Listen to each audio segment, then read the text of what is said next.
भाजपमध्ये बंडखोरी करणाऱ्यांवर आता कारवाई होते। अपक्ष अर्ज दाखल करणाऱ्या 22 जणांवर कारवाई करण्यात येत आहे। जिल्हाध्यक्ष किशोर शितोळेंनी कारवाई केलेली आहे। छत्रपती संभाजीनगरात भाजप पक्षाच्या विरोधामध्ये आणि पक्षाच्या नियमांच्या विरोधात काम करणाऱ्या भाजपच्या कार्यकर्त्यांवर आणि पदाधिकाऱ्यांवर कारवाई करण्यात आलेली आहे। निवडणुकीत अपक्ष उमेदवारी अर्ज दाखल करणे, बंडखोरी केल्याने तब्बल 22 जणांवर ही कारवाई करण्यात आली आहे। जिल्हाध्यक्ष किशोर शितोळे यांनी ही कारवाई केली। पक्षाचे प्राथमिक सदस्यत्व तसेच सध्या भूषवत असलेले सर्व पद समाप्त करण्याचा निर्णय भाजपने घेतलाय। आपले प्रतिनिधी सचिन बडे आपल्या सोबत जोडलेले आहेत। सचिन, आपण पाहतो या ठिकाणी अपक्ष अर्ज दाखल केलेले आहेत, बंडखोरी केलेली आहे, यांच्यावर आता भाजपकडून ही कारवाई करण्यात आली आहे। ज्यांनी ज्यांनी पक्षाच्या नियमांचं उल्लंघन केले म्हणजेच भाजप पक्षाचं उल्लंघन केलंय त्या पदाधिकाऱ्यांवर कार्यकर्त्यांवर कारवाई करण्यात आली आहे। तब्बल 22 जणांना घरचा रस्ता भाजपनं दाखवलेला आहे। ही जी कारवाई केली तेच म्हणजे जिल्हाध्यक्ष किशोर शितोळे आपल्यासोबत आहेत। त्यांना विचारूयात, का ही वेळ तुमच्यावर निर्माण झाली की 22 जणांवर तुम्हाला कारवाई करावी लागली? त्यांना थेट तुम्ही घरचा रस्ता दाखवला? नाही, मी सुरुवातीपासून सांगतोय की आमच्याकडे 1150 उमेदवार इच्छुक होते आणि त्यातल्या 95 जणांना आम्ही उमेदवारी देऊ शकलो। अनेकांनी 90-95 जणांनी अपक्ष भरले होते, पण त्या सगळ्यांना आम्ही ज्यावेळेला समजावून सांगितलं, त्यांच्याशी बोललो, त्यांचा राग रुसवा होता तो समजून घेतला आणि त्यांनी त्वरित आपले अर्ज मागे घेऊन टाकले आणि पक्षासोबत काम करायला ते तयार झालेत।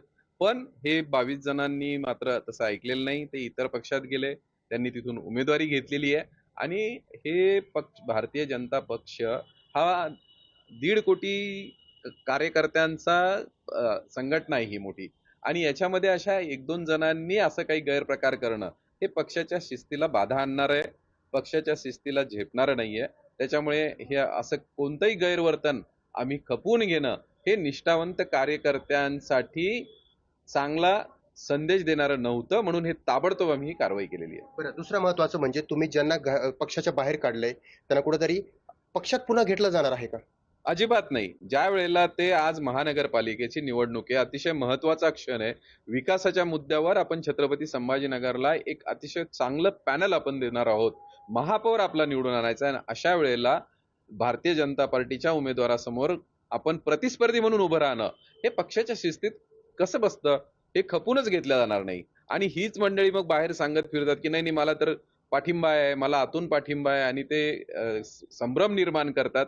त्यामुळे ताबडतोब आम्ही कोर टीमने हा निर्णय घेतला आणि आज आम्ही त्यांच्यावर निलंबनाची कारवाई केली। आपण पाहत असाल तर 22 जणांना पक्षातून हकलून देण्यात आलेलं आहे, त्यांची हकलपट्टी करण्यात आली आहे। ही भाजपची एक मोठी कारवाई म्हणावी लागेल आणि छत्रपती संभाजीनगरमध्ये 22 जणांना भाजपच्या पदाधिकाऱ्यांना असेल, कार्यकर्त्यांना असेल, त्यांना त्यांचं पद सोडून या ठिकाणून आता त्यांना सोडचिठ्ठी द्यावी लागते, म्हणजेच त्यांची हकालपट्टी करण्यात आली आहे। धरणी करण्याचा पूर्ण प्रयत्न या ठिकाणी सगळ्याच पक्षांनी केलेला आहे, भाजपाने सुद्धा केलेला आहे। मात्र या ठिकाणी कुठे अपयश आलेले आहे, कुठे निष्फळ ठरलेला आहे?